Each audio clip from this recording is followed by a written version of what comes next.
El día de hoy abordaremos el pensamiento del psicólogo norteamericano William James. William James es un pensador que en específico va a aportar al campo de la filosofía una manera diferente de ver la conciencia. Si nosotros recordamos a los empiristas, decíamos que las ideas que se forman en nuestra conciencia tienen que tener una relación directa con los objetos, es decir, funcionan por hábito o asociación. Hábito en función de que si yo todos los días me tomo una taza de café y antes de ingerirlo le soplo, es porque en determinado momento, a partir de diferentes percepciones, yo entendí que ese café podía estar caliente y entonces de una manera inconsciente realizo esa acción por hábito. O una de las ideas que nos costaba mucho trabajo, porque existe la idea de un unicornio aun cuando no existe un unicornio concreto y decíamos que se da a partir de la asociación. Pues justamente estos parámetros William James los va a romper. Nos va a decir que en un laboratorio, si nosotros hablamos en un laboratorio, si yo agrego una determinada cantidad de una sustancia y otra determinada cantidad de otra sustancia, si soy específico va a generar una reacción. Y siempre que lo haga va a generar la misma reacción. No hay una manera de cambiarlo. Pero en el campo humano esto es completamente diferente, porque nuestra conciencia no funciona de la misma manera que un experimento de un laboratorio. Es decir, muchas personas podemos enfrentarnos a la misma situación en el mismo instante e incluso tener una familiaridad y tenemos una reacción completamente distinta. Dice William James, a esa reacción completamente distinta le vamos a denominar personalidad. Cada uno de nosotros, de acuerdo a su personalidad o a su forma de ser, interpretará un hecho completamente diferente. Quizás si nosotros pensamos en la muerte de ambos padres en una familia de 3, podemos decir que la persona mayor es quien va a tener más capacidades para ayudar a sus otros 2 hermanos, porque la experiencia nos lo ha demostrado. Sin embargo, puede ser que el hermano mayor desaparezca, el hermano de en medio no sepa qué hacer y el hermano más chico sea el que ayuda a sus hermanos o configure de una manera completamente distinta, porque quizás su personalidad se lo permite. O a la inversa, ¿no? Que el hermano del medio sea. Nosotros no podemos determinar en el mundo humano las cosas como en un laboratorio. No podemos decir que todas las personas, dado que tienen las mismas facultades, van a reaccionar de una manera completamente igual a sí mismas. Entonces, la noción de conciencia de William James no tiene un carácter objetivo, tiene un carácter subjetivo. Y eso es muy interesante porque después de Aristóteles y durante toda la Edad Media y posteriores, nunca se había desarrollado un estudio sobre la conciencia o sobre la psicología humana o cómo interpretamos las cosas. Habían sido muy pocos los filósofos que se habían atrevido. William James nos va a decir que nuestra personalidad se desarrolla en 2 momentos. Uno que son los estados sustantivos, es decir, son maneras de ser que nosotros regularmente tenemos, y los estados transitivos, que son formas de ser inconscientes y que son apenas perceptibles. Voy a poner un ejemplo. Si yo tengo un compañero que todos los días lo molestan, lo que nos dirían los estados sustantivos es que es una persona que está acostumbrada a ello, ¿no? Entonces su personalidad es sumisa. Pero si en un momento determinado las personas lo llevan a un punto en donde esta persona explote, entonces va a establecer un estado transitivo. Esto quiere decir que va a cambiar su manera de ser, su personalidad. Puede ser que la cambie para siempre o puede ser que solamente en ese momento. Si la cambia para siempre, entonces ahora su estado sustantivo será completamente diferente. Entonces, retomando las ideas, si nosotros hablamos de que las percepciones desde el empirismo se pueden escalonar y en determinado momento formar una idea general con la que yo me pueda dar a entender con las demás personas, lo que nos diría William James es que esto en realidad no existe, porque todas nuestras percepciones son sustantivas, es decir, dependen directamente de mí. Ahora bien, la corriente en la que se va a mover William James se llama pragmatismo, y en el pragmatismo nosotros seguiremos la siguiente fórmula. Pragmatismo, la verdad va a ser igual a la relación que existe o la correspondencia que exista, entre la cosa y la conciencia, o lo ideal y lo real. Algo va a ser verdad y algo va a ser práctico si existe una correspondencia entre lo que creo que esa cosa es y entre lo que esa cosa es en realidad. Si no, no va a existir vamos a decirlo, una verdad. Por poner un ejemplo, si yo pienso que mi pareja es la persona más grandiosa del mundo y que es la persona más buena, cuando esto se lleva al campo de la realidad, si para mí que alguien sea bueno es que alguien le dé dinero a otra persona y mi pareja no lo hace, voy a pensar que entonces no existe una correspondencia. La verdad sobre mi pareja es lo que ella es, lo que yo pienso que es y la relación que existe entre eso, lo que nos funciona como un elemento práctico. El pragmatismo, como su nombre nos lo dice, viene de la palabra pragma, y pragma quiere decir acción o acto. Entonces, el pragmatismo, su finalidad va a ser no construir una verdad absoluta, sino construir verdades relativas que nos permitan establecer una relación entre lo que pensamos que una cosa es, entre lo que la cosa es, y esa relación va a mantenerse como la verdad. Es algo interesante. Es algo interesante porque nos está diciendo, por un lado, que las cosas no son objetos fijos que no se transformen, sino que este objeto se puede transformar y que mi manera de interpretarlo o la relación que yo guardo con él es completamente distinta. Pensemos, si esto me lo regaló alguien muy especial, para mí va a ser uno de los objetos más preciados. Y si de repente alguien me lo pide prestado y me lo regresa todo mal, yo le voy a querer hacer algo muy malo o lo voy a querer dañar porque para mí es significativo y quizá él simplemente esté viendo su utilidad. Entonces, desde el sentido del pragmatismo, la persona que estaría desarrollando una idea errónea del objeto, pues sería yo, no la persona que lo está ocupando para lo que es, ¿no? Entonces, nuevamente, el pragmatismo es un método más que una teoría filosófica, es un método que nosotros vamos a ocupar para establecer verdades, vamos a decirlo, relativas, que nos permitan establecer una coincidencia entre la verdad y la práctica. De nada me sirve a mí formular ideas que no tengan un sustento o que tengan un sustento solamente en mi cabeza. Yo puedo pensar que soy el hombre más hermoso del mundo, pero los parámetros estéticos de nuestra generación no están de acuerdo con ello. Eso quiere decir que esa idea, más que ayudarme, me va a dañar. Ok, solo para seguir con este parámetro, dice, la verdad es relativa a la conducta humana y del espíritu humano. La verdad no es ni puede llegar a ser absoluta. La verdad no es lo lucrativo, sino lo beneficioso. Voy a poner un ejemplo que regularmente traemos a colación en la clase. ¿De qué nos sirve a las personas del siglo XXI seguir creyendo en Dios? Pues nos dirá William James, si el beneficio de esas personas que creen en Dios, es decir, si esas personas actúan bien en función de esa idea, entonces permitámosles creer en Dios.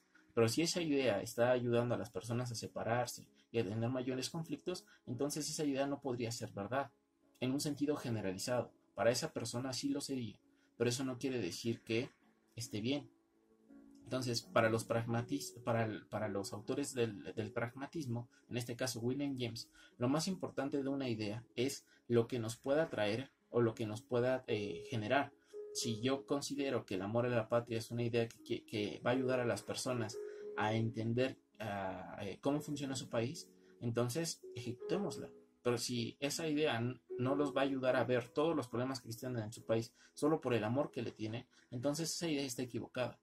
Para ponerlo en palabras muy concretas, si yo pienso que soy testarudo, pero ese mal hábito o esa mala costumbre de aferrarme a las cosas la hago para seguir estudiando, entonces eso es beneficioso para la sociedad. Pero si yo digo que soy testarudo y siempre quiero tener razón, entonces eso no es beneficioso ni para las personas que dialoguen conmigo, ni para mí, porque no me permite interpretar el mundo de maneras diferentes. Una de las cosas interesantes del pragmatismo es que nos dice, antes de decirle no a una idea, estúdiala, entiéndela, y si consideras que no es útil para tu vida, entonces déjala ir. Hay muchas personas que por hábito o por costumbre tienen una manera de pensar, pero nunca la han cuestionado. Y cuando llega otra idea que no está acorde con sus criterios, lo primero que dicen es no, sin conocerla, simplemente tomando los postulados por, vamos a decirlo así, pues porque en ese momento no les parecieron correctos. Y son personas que se niegan a conocer otras maneras u otras manifestaciones de ver el mundo, que no entienden las personalidades y que contrariamente a lo que la mayoría de nosotros esperaría en esta época, pues siguen teniendo la mente un poco cerrada. Y vamos a poner una hipótesis. Acuérdense que la ciencia funciona así. Si la hipótesis de Dios, de que Dios actúa satisfactoriamente, en el más amplio sentido de la palabra, será aceptada como cierta. Dice, las creencias religiosas están basadas en un sentimiento, por ello, no existe ninguna forma racional de probar la verdad o el error de las mismas. Sin embargo, la metafísica y la teología son falsas porque intentan probar racionalmente la existencia de Dios. Era algo que en algún momento habíamos comentado en clase. Si yo decido decir, yo creo en determinado ser, pero trato de establecer parámetros racionales para que los demás compartan mi idea, entonces yo no estoy creyendo, yo ya estoy tratando de configurar un entorno a partir del cual yo digo que tengo una verdad y que todas las personas que no se adecuan a su verdad están en el error. Y eso es algo equivocado, porque nos dice William James, esa persona, más que ayudar a la sociedad en la que vive, pues está dividiéndola y fragmentándola, porque está diciendo, todos aquellos que no piensan de la misma manera que yo, entonces no merecen estar a mi alrededor. Y aquí hay que entenderlo muy bien, porque no hay que confundirlo con la tolerancia. Tolerancia es, y a mí se me hace un poco chistosa la palabra, porque es, yo no soporto que tú seas así, pero lo tolero. Pero jamás existe una discusión o un debate de por qué las personas son como son. Entonces lo que William James nos propone es justamente establecer un nuevo criterio a partir del cual las personas puedan entender que cuando nosotros establecemos ciencias o parámetros que van a configurar lenguajes de verdad, solamente van a ser válidos o solamente van a ser verdaderos si esos lenguajes son prácticos para la sociedad. Pero si esos lenguajes, más que ayudar a la sociedad, la dividen, entonces esos lenguajes o esos parámetros o esas teorías, más que ser verdaderas, serían erróneas o falsas. En este caso, por eso está mencionando la teología y la metafísica, porque esos son elementos que tratan de una forma racional hacer creer a otras personas, y la creencia no depende de un aspecto racional, tiene que ver con un sentimiento, como nos lo decía al principio. Retomando a William James, diremos que los discursos, todo lo que se nos diga tiene un valor instrumental. En ese sentido instrumental se va a tomar como cumple con una función. Tu mamá te dijo que si comías verduras ibas a crecer grande y fuerte, pero resulta que mides 1,40. Entonces, o tu mamá te mintió o estaba cumpliendo con otro propósito. Sí queda más o menos claro. Es decir, cada una de las cosas que se nos dice están hechas en determinada función. Muchas personas dicen, si tú estudias no vas a tener que trabajar tanto. Los que tuvimos la posibilidad de estudiar, a veces nos damos cuenta que quizá el estudiar más a veces implica mayores responsabilidades, y entre mayores responsabilidades adquirimos, menos tiempo tenemos para disfrutar, ¿no? Entonces, eso de no trabajar tanto es relativo. Entonces, lo que William James trata de establecer como pragmatismo es, tomemos en cuenta solo aquellas ideas que resulten beneficiosas para la mayoría. Y si nosotros retomamos un poco lo que habíamos visto previamente en otras clases, el pensamiento de William James se parece bastante al de los sofistas. Decíamos que los sofistas eran esos maestros que iban de ciudad en ciudad de Grecia, y en una ciudad, si adoraban a Zeus, ellos decían que Zeus era el mejor, y si se iban a otra ciudad que adoraba a Hera, decían que Hera era la mejor. Entonces, el pensamiento va a funcionar en relación a la correspondencia. Si yo voy a otro país, y veo que las costumbres son completamente distintas a las mías, y me manifiesto, lo más probable es que me exilien, o que me maten, o que me hagan daño. Pero sí, yo entiendo que son diferentes maneras de entender el mundo, y que en ese momento, si todos me dicen que me tengo que pintar de rojo la frente, yo me pinto de rojo la frente. Dice William James, porque lo más importante para la conciencia es resguardar la vida. Entonces, todas las ideas cumplen con una función. Y si la función básica del hombre es la sobrevivencia, muchas veces nosotros tenemos que dejar de lado incluso aquellas cosas que nosotros consideramos como verdad. Por poner un ejemplo muy sencillo, Galileo Galilei, cuando llegó a la Santa Inquisición a decirle, tú dices que efectivamente la Tierra gira alrededor del Sol y no al revés, dijo, eso yo lo he demostrado. Sin embargo, si ustedes me dicen que no, yo digo que no. Él fue práctico, fue pragmático, fue práctico en un sentido muy sencillo. El pragmatismo, independientemente de que nos pueda gustar o no, nos permite conocer diferentes elementos de la realidad, diferentes explicaciones de la realidad, y hacer caso de ellas según corresponda. Yo preferiría que las personas dijeran yo soy pragmático, a que dijeran yo defiendo tal postura o tal ideología, y a la hora del, pues ahora sí dicen por ahí, a la hora de los fracasos, cambiara de opinión. esa persona no es pragmática, porque se asemejó como, vamos a decirlo, como cristiana, o se asemejó como radical o comunista, y a la hora de cobrar o a la hora de hacer cosas completamente distintas a las que dice su teoría, se contraponen a las propias ideas. Entonces recuerden, la relación que va a buscar el pragmatismo es tratar de mezclar lo ideal con lo real, y ese contraste que existe entre ellos va a formar el pragmatismo. Entonces el pragmatismo se va a nutrir de todas las demás filosofías, entendiendo que de todas puede aprender algo, no solamente salir del apuro, porque para ellos la verdad no puede ser absoluta, solamente hay verdades relativas. Por mi parte, el pensamiento de William James es todo. Hay muchísimas cosas que podríamos seguir dialogando, sin embargo entiendo que por los datos, pues la mayoría no tiene acceso bien a internet. Entonces, cualquier duda, cualquier cosa que no haya quedado muy clara, estamos en el grupo. Me despido de ustedes, les mando un abrazo a todos, cuídense mucho y espero verlos pronto.